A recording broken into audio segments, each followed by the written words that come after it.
There are many various definitions of learning, which include the useful one of Camborne, 1988, who describes it as a process that involves making connections, identifying patterns, and organizing previously unrelated bits of knowledge, behavior, and action into new patterned wholes. Oh, sorry, I didn't see you there. This definition and the more complex definitions, a change in understanding and behavior that results from encountering new experience and an enterprise of meaning making within particular context. Whoa, you startled me. The QT model enables us to develop a deep understanding of what constitutes quality in teaching.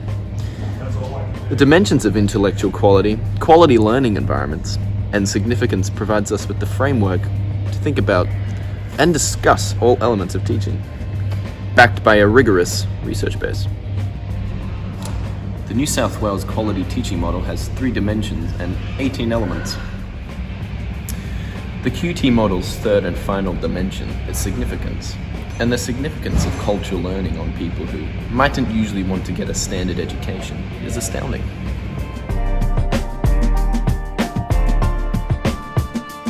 Jean Lave is a social anthropologist whose work continues to challenge conventional theories and ways of education. Opposed to the early history of school in which children were taught only basic reading, writing, and manners through physical discipline and strict instruction, Lave proposed that learning is dependent on content and that teaching is a relationship that develops based on our understanding of learning. Curriculum is organized into discrete time intervals and will always be biased because of political, social, economic, and personal beliefs. Grundy stated in 1988 that curriculum is a dynamic process which engages all participants, especially teachers and students, in its active construction through their work. Lave believed in situated learning, which generally takes place outside the classroom in a practical sense, and suggested that we radically rethink our approach to learning and teaching. This proposal has changed the way that education is today.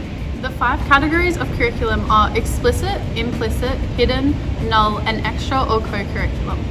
Hidden can either reinforce or contradict the formal curriculum and is based on the way that students subconsciously absorb information that is not part of the traditional curriculum, including how they interact with others, how they perceive others, and what is considered acceptable or unacceptable within society.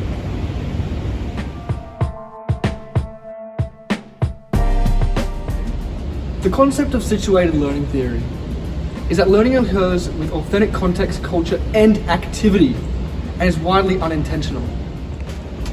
Assessment tasks are tools that teachers use to determine what students have learned.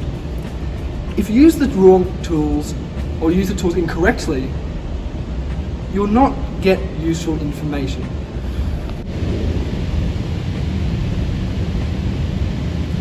The Australian National Testing in Years 3, 5 and 9, also known as NAPLAN, operating since 2008, analyses the inequity of achievement between Indigenous and non-Indigenous students in the states and territories, with particular reference to New South Wales and the Northern Territory.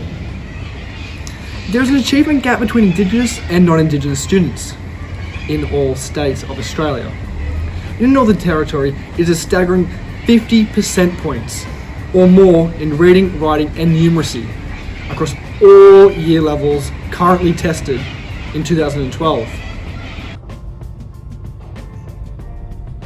Indigenous students are accounted for 4.6% of all primary school students, 3.3% of secondary students, and in total constituted 4% of all Australian school students.